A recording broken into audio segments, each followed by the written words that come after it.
names? Vicky. Vicky? Cosette. I'm sorry? Cosette. Cosette and Vicky, welcome. Central Chapter meets just about every month with the exception of the holidays and summer, and this is our last meeting of this year. But are you guys member of ONPS or did you just, okay, so do you get emails from ONPS? All right, then you will hear about all the new changes that are going to come up next year. Welcome aboard. It's good to see you. And for some of the faces that I haven't seen in forever, it's good to see you back again. I guess I'm a first timer too. Does that count? No. No, I recognize your mug, although I'll introduce this mug to you in a minute. Okay, we're good. We're going. All right, I'm going to take the mask off so I can talk and you can hear. So ONPS, welcome to the Central Chapter November meeting. This will be our last meeting of 2021, and there'll be lots of good things going. Tonight, we're, as most of you know, ONPS is bringing Douglas Talamy back to Oklahoma in February. Mark your calendars, February 4th and 5th, Friday evening in Tulsa on the 4th, and then in the Oklahoma City area, Saturday at UCO campus in Edmond. It will be well worth attending. And Talamy, as most of the audience knows, wrote the book on bringing nature home, and it talks about the absolute importance of using native plants in our landscaping. Central Chapter has, over the last several lectures, been bringing in speakers that talk about native plant, both forbs and grasses restoration, both on small as well as large projects. So tonight, our speaker comes all the way up from Johnston County. It's probably one of the furthest drives we've had in a while. Is Leah Lowe. She received her BS in wildlife and fisheries from southeastern Oklahoma, which is down in Durant. Interned with the Oklahoma Department of Wildlife Conservation, and then in 2018 was a wildlife biologist with the National Wild Turkey Federation and the Oaks and Prairie joint venture, working with NRCS, coordinating and implementing grassland restoration incentive programs, restoring the habitat of declining grassland bird species in Oklahoma and Texas. A year ago, she went to work with ODWC, the Oklahoma Department of Wildlife Conservation, covering the southeastern region of Oklahoma, assisting private landowners who wish to improve wildlife habitat on their property. And so, Micah, come up here. Well, before we go over to Lee, I want to introduce to everybody, including our audience that's viewing virtually. This is Michael Friedman. He is the new Central Chapter Chair. Yeah. Hi, nice to meet you guys. As of the last meeting, yes, I am the new chair. I'm still learning the ropes. Yeah. Any questions? He'll get the good news is you guys aren't going to be getting all the emails from me. Oh my God, another one. You'll be getting them from Micah in the near future. So, Leah, welcome and thank you. Well, thank you all for having me.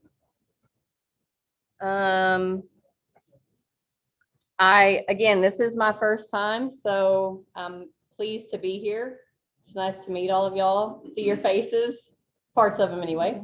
I'm just now we're kind of, ODWC we're kind of getting back in the ropes of having get-togethers as well. So we're all in this together.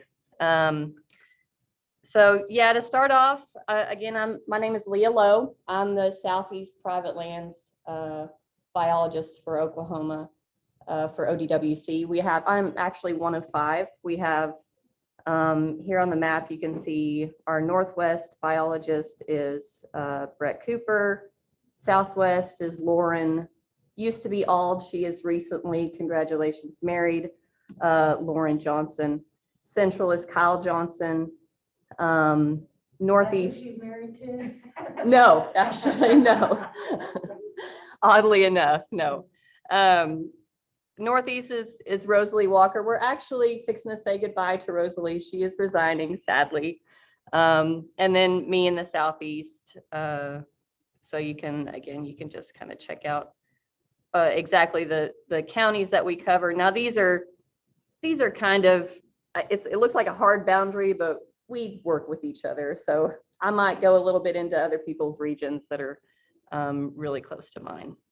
And our supervisor is Josh Richardson, who oversees all of us. So maybe when you think of ODWC, everybody's familiar with the State Wildlife Department? Yes, mildly. Maybe when you think of the Wildlife Department, you think of a game warden. Is that probably likely? But we have several different divisions, fisheries. We even have outreach divisions that do shows on TV, produce these, outreach type of things like that. So, but we also have pretty recently, within, I'd say the last, I shouldn't even say however many years, but we have a private lands division, which consists of those biologists that I was saying. But what we do in the private lands subdivision, I would call us a subdivision, we go out with private landowners and provide technical assistance on their property, which, we're focused as the Oklahoma Department of Wildlife, we're focused on wildlife incentive things, native plants, native habitat, wildlife habitat, those type of things.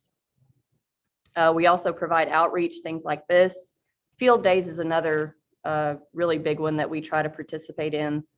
And, at least show our faces, let landowners know that are attending those field days that we are a resource for them. We can be in the future anyway. We liaison with PBAs. If you're not familiar with PBAs, those are prescribed burn associations. They are gatherings of landowners in a certain area that come together and burn safely, get prescribed burning done. And other types of committees. The list goes on and on.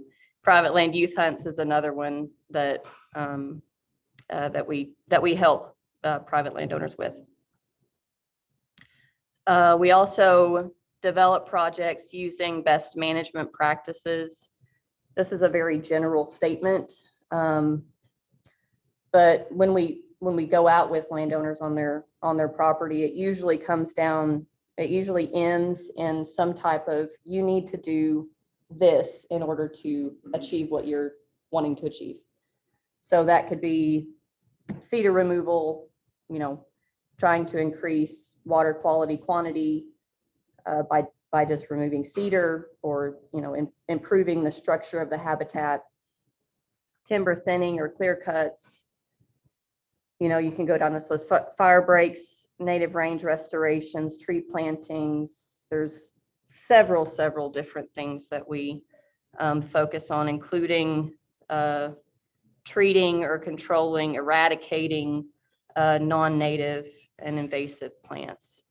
That can actually, when I say invasive, that can actually be a native plant as well, just so we're all clear on that. It doesn't necessarily have to be a non-native.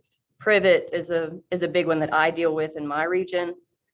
Bermuda grass, Johnson grass, eastern red cedar, and Sericea lespedeza. Ew. What is that? What's the common name for that last one? That's the only thing I've ever heard it called. Oh, really? Yeah. I don't know that it, we have native lespedezas in Oklahoma. Okay. Sericea lespedeza is the non-native.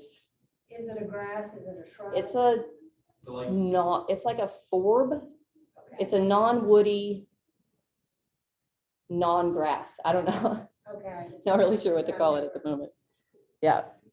It's awful. If you told me it was sumac, I'd know exactly what you No, mean. no, I will actually show you a picture of Sericea lespedeza after this. And then, it kind of all comes together as far as as far as talking to landowners on their property, it all comes together sometimes to find funding resources for those landowners to achieve those projects that we plan. So one of the funding resources, an example anyway, I'll just tout our own program that we have, ODWC's program called the Wildlife Habitat Improvement Program, WIP for short. We do this program in conjunction with the United States Fish and Wildlife Service Partners Program. I'm sure if y'all are familiar with, I think y'all had Doug Schuling here. So he talked about that, but we work with them in order to put WIP on the ground, to get it funded, to get the projects kind of in front of the committee. We all work together to get that done. Just a couple of things about the program. It's statewide eligibility on private property.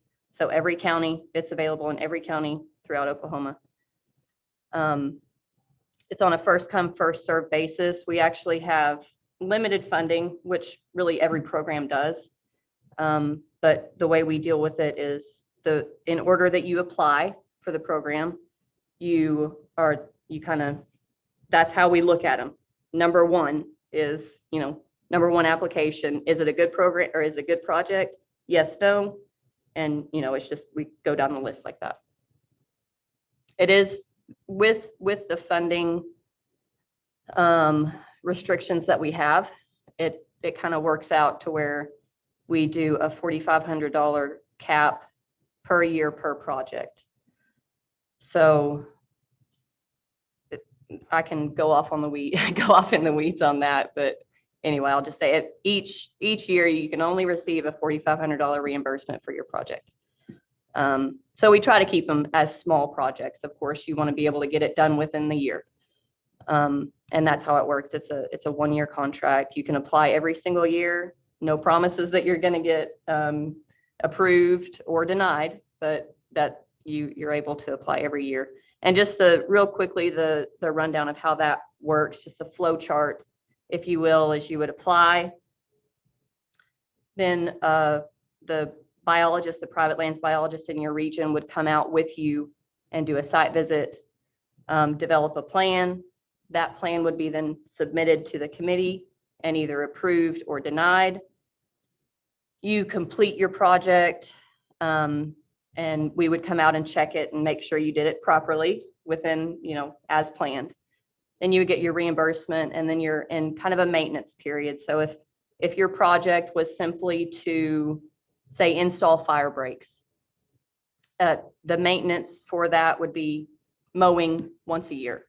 So that 5 years down the road, 10 years down the road, I expect to come back out there and it still be a functional fire break. So it's kind of how we approach that. So kind of back to what we do as far as going out with the landowner. We're out there to evaluate what the landowner wants to do. What are your objectives for the property? Is it just general land management? Are you trying to manage for a certain wildlife species? Are you wanting to increase your hunting, availability on your property? And I put realistic and practical here, only because you might be surprised of what people expect their properties to do versus what actually can be done on the property. So, a food plot on a mountain is tough. It takes a lot of money and a lot of topsoil to be hauled in. So anyway, that's what I mean by that. And then what we're doing really is determining the benchmark where you're at, what does your property look like now versus what it ought to be, what you want it to be. And we're mostly looking at the native plant community. So I'll get into that a little bit later. But so what I do is gather soil data, and I'm sure all of the other biologists do the same thing. And I use Web Soil Survey. If anybody is familiar with this, it's a database used by mainly USDA and RCS, where you can look up your property and it can show that you can kind of delineate your boundaries, and it will show you exactly what soils you have, what are the characteristics of those soils, what native plants should be growing there. And then it provides a ecological site description, which I'm hoping to be able to pull that up a little bit later, but anyway. Yes, it's a public. Put your mouse back over that so I can see the.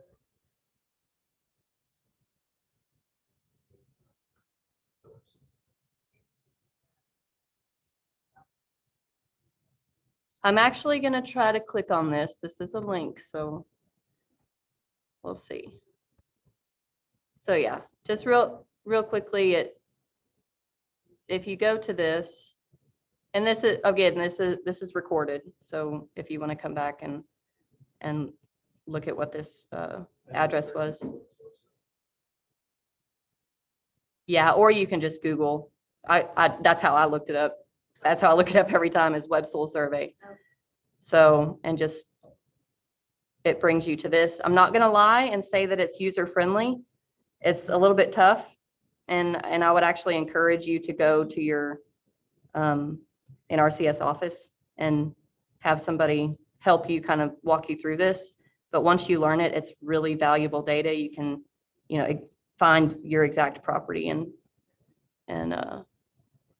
find out lots of excellent information. So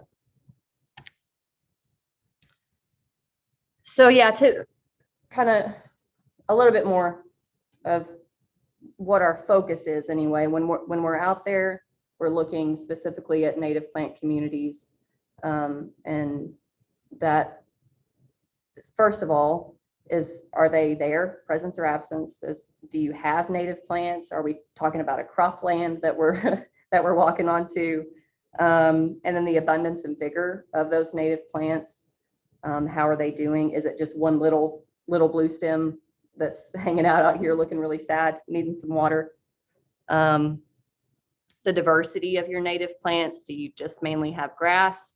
Do you have a good marriage of forbs, grasses, brush, scattering of trees, that type of thing? And then structure and arrangement is probably the maybe not the biggest one, but we run into that a lot just because the majority of Oklahoma is just so overgrown in woody species, from west to east. Even piney woods, forests are just, we're overgrown. We need to burn and we need to thin and manage a little bit better overall. And then which practices should we use to improve the native plant community? That goes back to, is it cedar removal? Is it timber thinning? Is it prescribed fire? What are we doing? So I'm going to go through a couple of projects that ODWC biologists have done with landowners in Oklahoma. I've actually specifically worked on these, not including this first one. So this native range restoration project is in Pontotoc County near Gar Corner. I know, the metropolitan area of Gar Corner. 10 acres there. It's pretty small, but the objective here was to restore the native plant community, increase diversity, and provide wildlife habitat.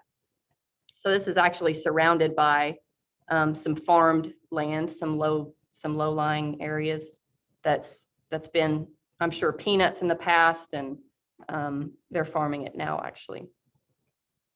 So this 10-acre section of the property, of the bigger property, was mostly old world blue stem, Johnson grass, and Bermuda. So all tough things to take care of, and almost zero value to wildlife. So this brings us back to the ESD, the web soil survey production. So using that, you can, again, produce these maps. I guess you can see that. So this little polygon right here is the 10-acre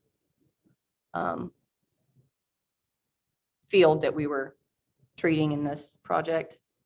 And you can see where this actually says VRD. So we go down here to our table that's so awesomely provided. VRD is I'd say that's the most occurring soil, wouldn't you? So VRD says it's a clay upland. So what the heck is a clay upland? And what should a clay upland look like if it shouldn't look like Old World Bluestem and Johnson grass that it's been converted to? So it's at this stage, converted land use. We want to get back to here, grassland. Tall grasses dominated by multiple forbs. That's what we want to do. And down here, it tells you, this is where we get into what can help you determine a mix that you want to put on your property. If you're doing an actual conversion like we did on this one, this tells you that on this, the VRD, the clay upland, what thrives is big bluestem, Indian grass, switchgrass, little bluestem, the big four, Texas cupgrass, cytosgrama, drop seeds. That gives you a list right there for you to put your mixes together. So again, that web soil survey is handy, especially for things like this. And each of those have these links that you can go to. Loamy bottomland, I won't go to that, but anyway, just so you can see that. And again, you can produce these on your own properties. This is not a project that I specifically worked on. This was started in 2016, so it was before my time. But this is the closest thing I can get to a before picture. This is pretty much all of that you see is Old World Bluestem. But you can actually see the tracks through so they had just planted it. This was right after they had planted it. But that's kind of, that's what it looked like. Not a whole lot of diversity. So they planted it with live Old World Bluestem still in the ground? Yes, it had been burned and herbicided 3 times. That's what we're going to get into right now. So the plan was approved through WIP. They did herbicide the entire area. Oh, the plan was to herbicide the entire area and replant to native mix. When they actually started the seedbed prep, it was in the spring of 2016, where they did basically just a turn it black fire to clean up and to expose, to kind of reinvigorate everything to start growing cleanly without any of the residue. Followed that up with 3 glyphosate applications. We call it nuking the the field. Did that 3 different times, and then in March of the following year, they planted the mix. I put no disking in there, and then followed that up by they used a double disc opening drill. No disking. Sometimes if you're doing, when you're doing seedbed prep, you can, instead of like burning, you can disc to disturb that soil to kind of get something like Bermuda grass to start growing again, so that you can then come back in and spray it. They did not disc. They did a no-till application. And the only soil disturbing practice that they did was with the actual planter. And they purchased their seed from Lorenz OK Seeds. I'm actually not familiar with this place. If anybody else is it still even operating? Anybody? Okay. I saw where it was based out of Oklahoma City, so I wondered if anybody would know.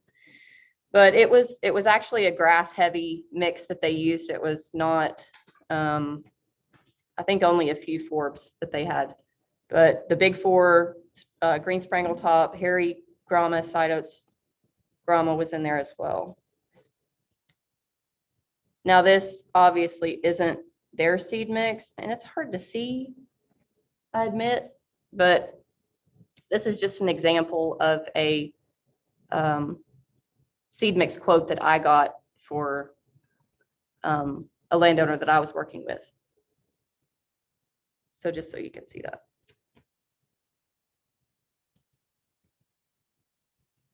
A couple of pictures of the kind of the during planting process.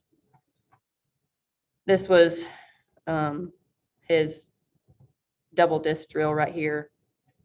It's hard to see, but there's right here, there's some of those native seeds that are laying on top of the ground up there. And here you can just see the where they had planted up. This was a few weeks after they had planted. So follow up and maintenance on that project.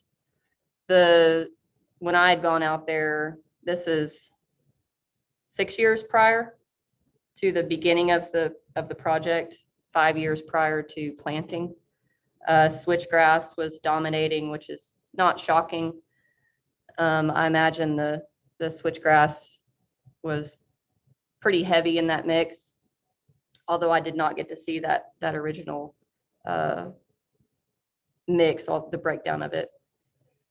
They did have some volunteer forbs coming back in, which was great. It was pretty good diversity, actually, and you can see some pictures in a minute, but some ragweed, goldenrod, boneset, bee balm, black-eyed Susans, of course, Cephalioiatris I ran across, curly cup gumweed, and Illinois bundleflower. I always love seeing that.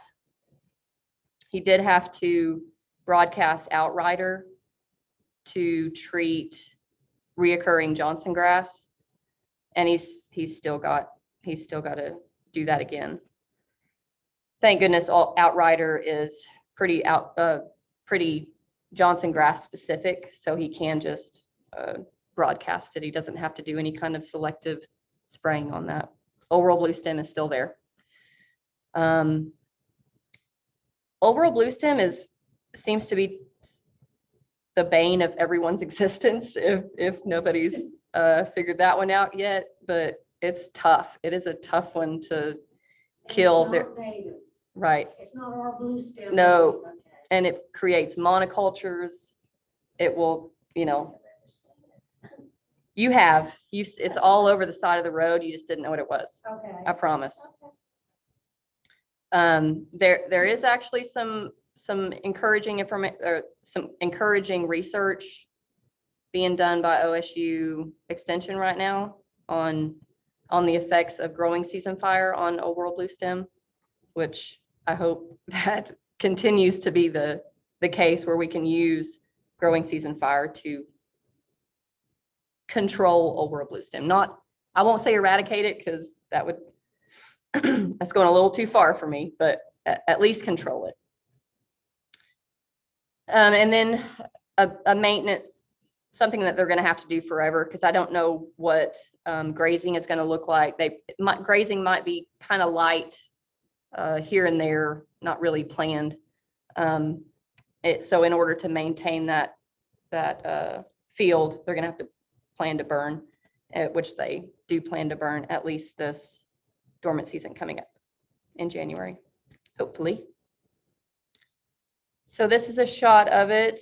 And when I was out there in June of this year, you can see some ragweed. Some of the grasses coming up, there is a little bit of Johnson grass in there. But there is quite a bit of native if you get down and look at everything. Black-eyed Susans. It looked really good at this point. I was pleased. And this is 5 years post planting.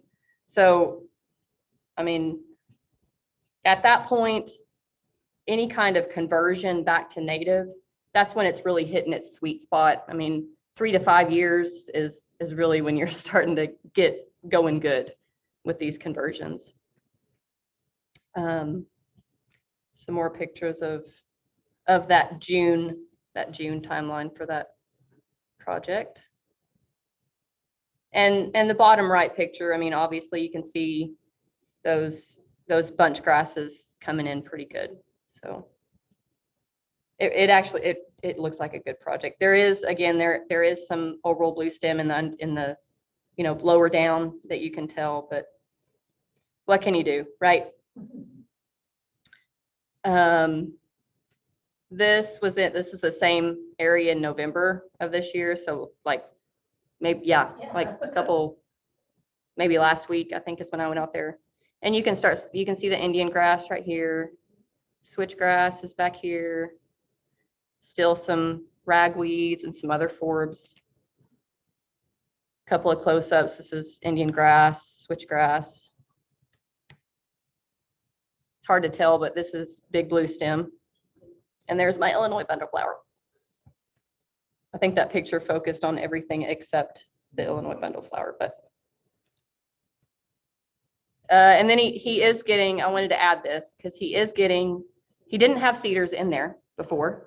It was being disturbed. I think it was being hayed or some, some type of disturbance, but he is getting these little dadgum cedars in there, and they're scattered everywhere. It's weird. Like he doesn't have a whole lot of cedars around the edge. Anyway, but they are occurring, and it's nice that they're at the stage, or that they're at the stature that they are right now, because when he burns in January, they'll be gone. So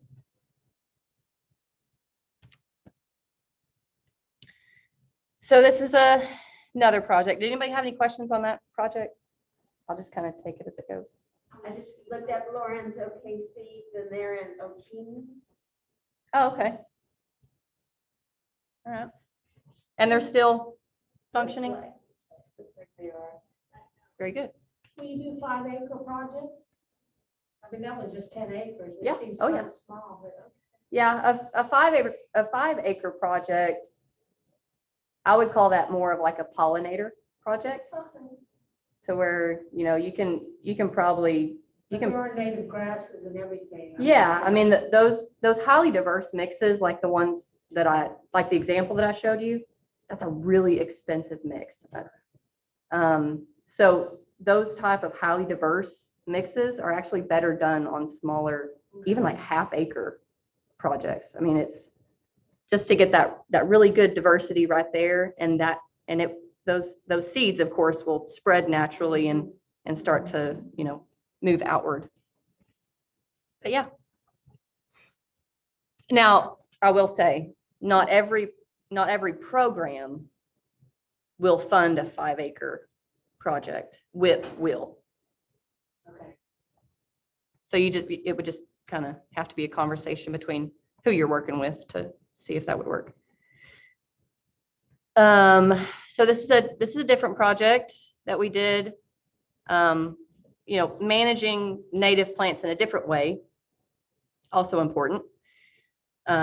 This isn't, your classic conversion, but this is just kind of maintaining native plants that are already occurring.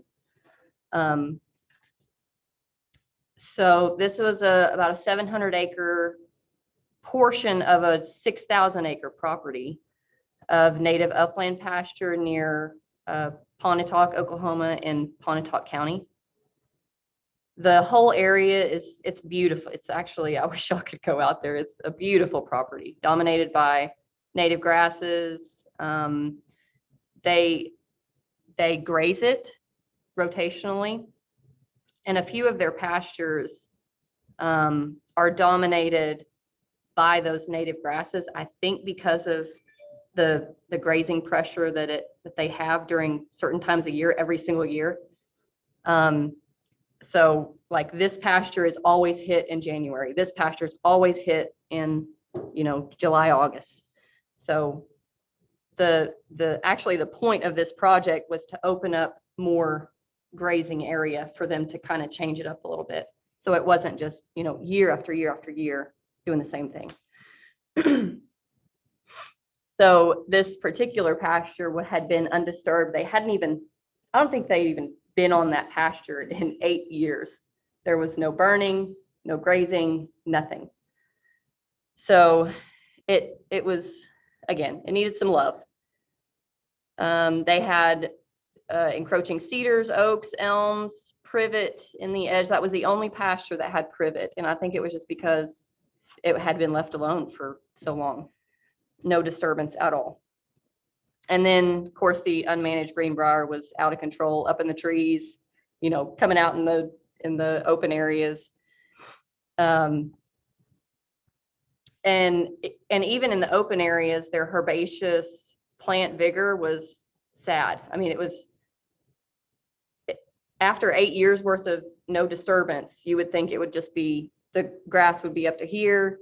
It had just been so, I think, stomped down or like laid over and shaded out anything that was new and growing for so many years that it just started, everything started to look like that little, you know, one little blue stem out here that needed some water and some sunlight.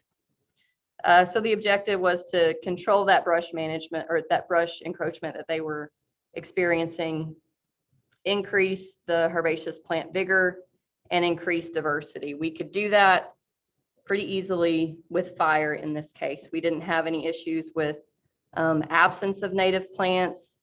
They had decent diversity, but could have used more in our opinion. With wildlife, of course, their main focus was grazing, but they have quail on the property. They have lots of grassland birds. So we were trying to help them understand that providing that forb content was going to, you know, increase their forage for their cattle and also, you know, increase forage for wildlife, including grassland birds. Do you prefer the 700 acres out west? Was that not bad for the grassland birds?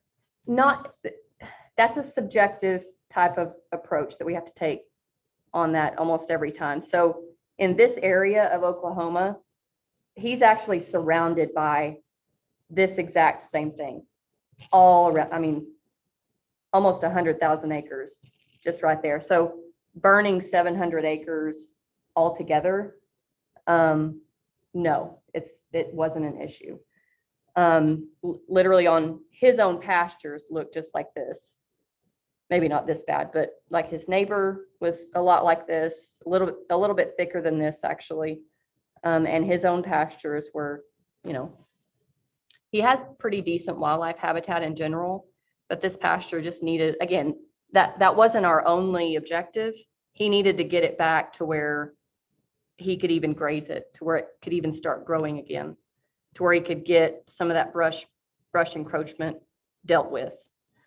So yeah, I mean, if you're the only haven in the middle of, you know, a large area that you're the only wildlife habitat, you might break your 40 acres up into even smaller units, but 700 acres in the midst of 100,000 it's fine in this case. So the plan and implementation for this, again, it was just to install fire breaks, do the prescribed fire on this. It was approved through GRIP. We did it as a growing season fire in order to kind of favor those forbs and get those forbs growing at the right time. Kind of release them, open up the ground and release those forbs to start growing in the summertime. He installed fire breaks, or he was going to need to install fire breaks, and following the fire, once everything started growing again, reintroduce grazing. And I actually wanted him to hit it pretty hard grazing to get the cows, you know, put as many cows as he could on it so that they could go off in the trees and stomp some stuff down and, you know, do their thing, eat as much as they wanted, at least after that first response from the fire. So when we're planning something, when we're planning a project like this, we do a burn plan. This is just a real quick, this is just an example burn plan. No information, no personal information on here. But has anybody ever done a burn plan on their properties before? Okay. Sure, yeah. Okay. Yeah, these are vital to do a safe burn, I would say. Any fire is kind of scary, especially to a newcomer if you've never done it before. But when you actually go through all of these tables, these items to fill out, who are you going to call if something goes wrong? You have that number right there. You know, what's the plan as far as your fire break construction? You have it all right there. What are there any areas that I need to make sure don't get out? Is there a greenbrier patch that's going to be pretty volatile? It's on this. And along with all of this plan comes a map where you're looking at where are we going to start the fire. We're going to work with, on this fire, we used a south wind. So the wind is blowing from the south, blowing to the north. So we started our fire on this fire break here, and then started burning along this flank to the south, and eventually along this, setting the head fire down here on the south end. We had another crew coming over here to light this flank. And it essentially burned into the river right here. This is a river right here. And during the growing season, these forested areas, it essentially goes out right when it hits that leaf litter, because it's so wet. The grass can dry out, but the leaves can't. So that's just an example of what would be included in a burn plan. Here's a smoke projection model that we had with that one, with that plan. Again, this is just another tool that you can use to kind of help you see when you're doing a burn plan, where is my smoke going to go? If I do have that south wind, which landowners around me do I need to notify that, you know, if you have asthma, if we're going to have any issues with smoke, I'm just letting you know, I'm going to be burning next week. This is my heads up to you. You know, I'm being a good neighbor. So I just included this. This is a model that y'all can use. This was on the day of the burn. Thank goodness we had somebody on the crew that had a drone. So we got these cool pictures. Anyway, it was just a vast, it's hard to, 700 acres looks a lot bigger up in the air, you know what I mean? And this is actually only about maybe 50, I don't know, maybe that's 100 acres of the 700 altogether. Did you do it all in one day? Yeah, all within about 4 hours. Wow. This is a big fire. Yeah, it was cool. Oh, well, can I go back? How do I go back? I did just want to show the fire breaks right here that you can see, and how bare ground fire breaks, we had no worries at all as far as if the fire was going to get out on that day. The wind was blowing, south was down here, the wind's blowing northward. So we had, as far as that head fire went, we just lit it and went. No worries at all with that bare ground fire break. It makes life a lot easier. You do that with a disc, or do you? Yeah, he actually did. This is a really rocky area. He had to do it with a dozer. He just scraped it down, just basically scraped the grass off. Mowing, you don't think is adequate? Oh yeah, it would be. He just didn't do that. He can't mow because it's the surface rock is so bad. He didn't even own a mower or a disc, so he has to, you know, have somebody come in and scrape. Or we've black lined on this property as a fire break before, where you come in and just burn a line, and now that's your fire break. That takes a lot of time, but it can be done. It just depends. Each property is different. So this was post burnt. Well, so we did the fire on July 14th. By September 22nd, this was at least the herbaceous grass response. You can see this was all top killed. This one survived, it looked like. But this brush was taken care of. It will resprout from way down here at the ground, but these are dead carcasses standing right here. Again, right here, this is dead. Back in here, this little brushy area, that's all dead. That'll have to resprout. And what it'll do is what this greenbrier did. This is dead, top killed by the fire, but it'll resprout and you can see the leaves coming up. The sprout is down here somewhere.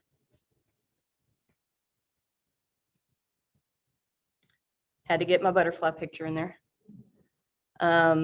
Sitting on some bone set. This was within the area too. Yeah, and this is just one more picture of the response. Last one. This is any questions on that one real quick? We'll take questions at the end anyway. So this one, again, real quick, I love this. This is a really short project. I don't have a whole lot of information on it, but I like talking about this one. This is a timber thinning project where this guy had beautiful mature oak forest. He's in Carter County, just right outside of Ardmore, and got about 620 acres, I think, altogether. And we decided, again, he's got this amazing oak forest. We decided to go in on 13 acres and open it up a little bit, since he had all of the forest was exactly the same. It was all pretty and all the same size oaks, but he needed to open up some areas, create some savanna areas where it would be appropriate. Because he was trying to increase the availability of herbaceous forbs in the understory within the trees. So he had those beautiful large oaks, but it was all leaf litter, and nothing was growing in the understory for any type of wildlife, any deer. The deer and turkey were having to pack a lunch walking through the forest. So anyway, so the objective on this one was to reduce the canopy to increase sunlight exposure and herbaceous plant response, to improve foraging opportunities for deer and turkey, and then diversify the forest areas. So this is kind of, well, this is almost exactly what the area that we treated anyway looked like. So this was another one approved through GRIP. He wanted to go in and do, using his own dozer, to do some mechanical thinning to reduce that canopy that we were trying to do, and then follow it up with a triclopyr solution application, so that we weren't getting too many resprouts, so that he wasn't having to, keep going in and keep going in. He stacked and burned the brush piles, maintained with prescribed fire, and he completed all this just early last year, I guess.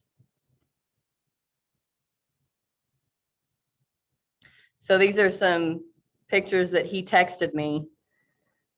You kind of remember back to the leaf litter forest floor that he was working with earlier. Now he's got this herbaceous plant response and some turkeys. So this was in July, and he texted me again just not a couple of days ago and said, I've never had fall turkeys on my property ever. So, and he said they're in that thinned area. So again, just using what ought to be there. These were all native trees, right? I mean, they're all oaks, but we just needed to get some diversity in there using what we already had. So again, not a conversion, not that classic, turning it beautiful into a grassland of highly diverse mix, but this is just kind of working off of what you got with the native plants that are occurring. So anyway, that's it. I'm done. That wasn't too long, was it? Oh man, it was. So can I take any questions? Absolutely. Anybody? Can we go back to any slides? Wanted to investigate this further in Oklahoma County. Who do I call? I believe yours would be Kyle Johnson, if I'm not mistaken.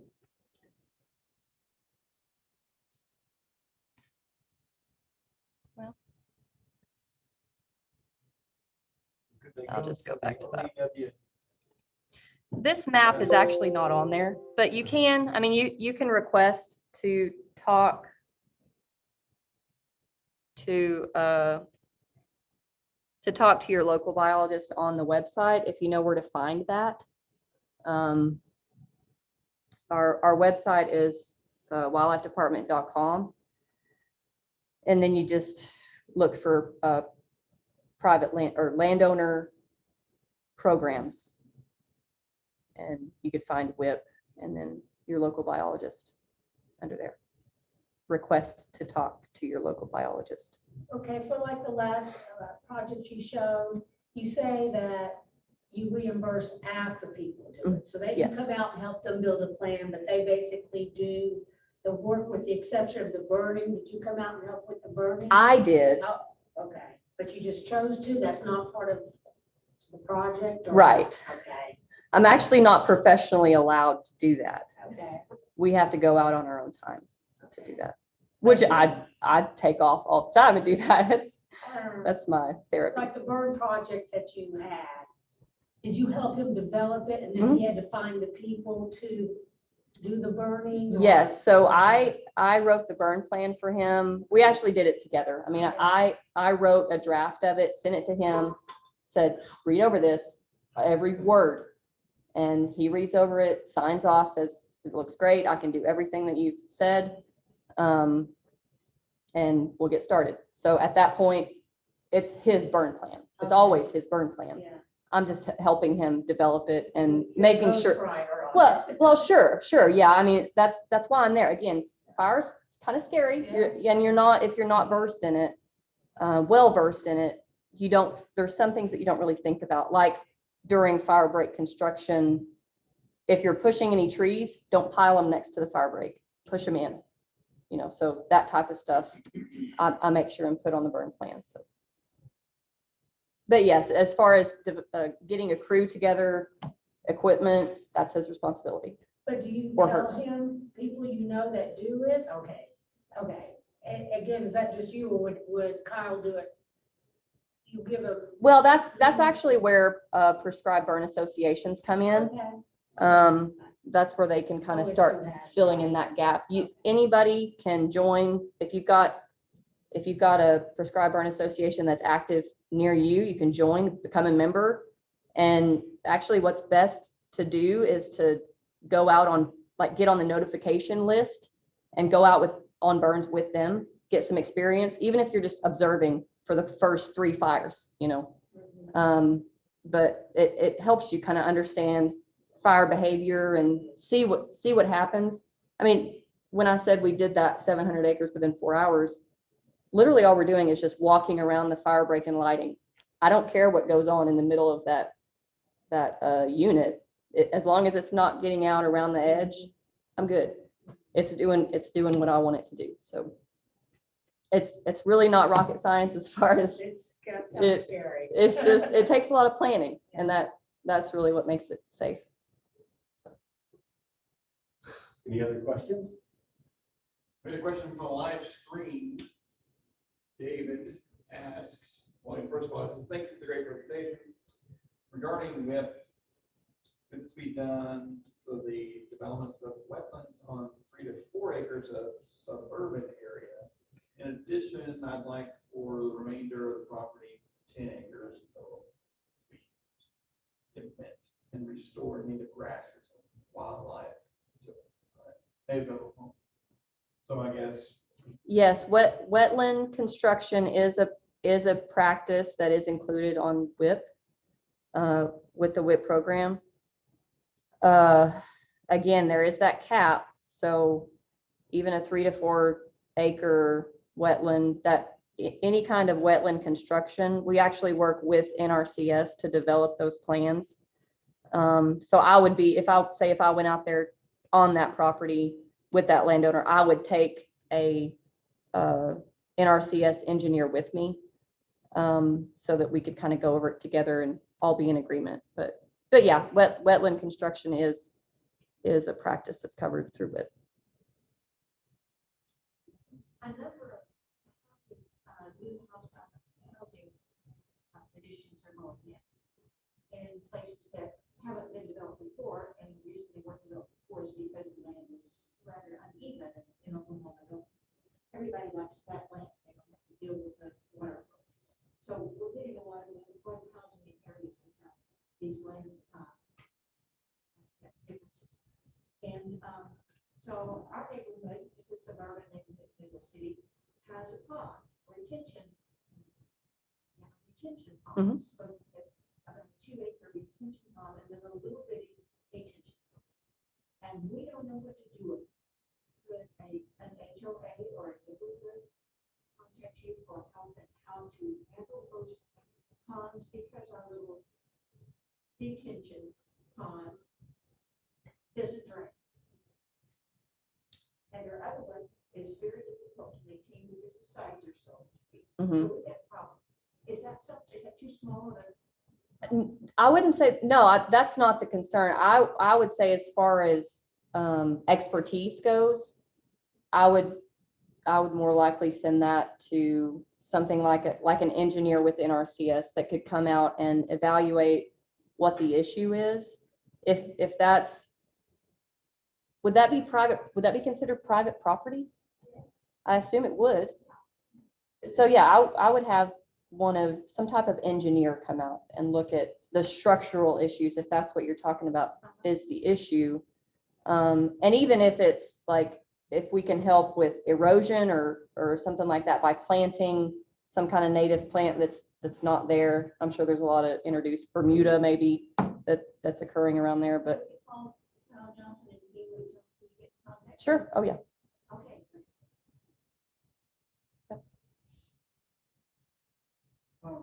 What are the tick populations after the burns that you studied? I've seen studies that show tick population, any kind of pest population is reduced when fire is used, on that 2 to 3 year rotation, Yeah. where it's returning fire. It's not just a one and done type of situation, but yeah, they just don't have that thatch layer to hide under, or the limbs from trees they're not hanging down so low to the ground, so you're not running into them and getting whatever is happening. I have seen several studies that have suggested that tick populations are decreased. Conversely to that, then, if burning helps the quail population, I'm assuming that it doesn't adversely affect insects. Yeah, so like grasshoppers, when they're, Well, yeah, larvae, those type of insect larvae, for whatever reason, they're brought to a unit after a fire, when new growth is responding, that brings insects like that can travel quickly,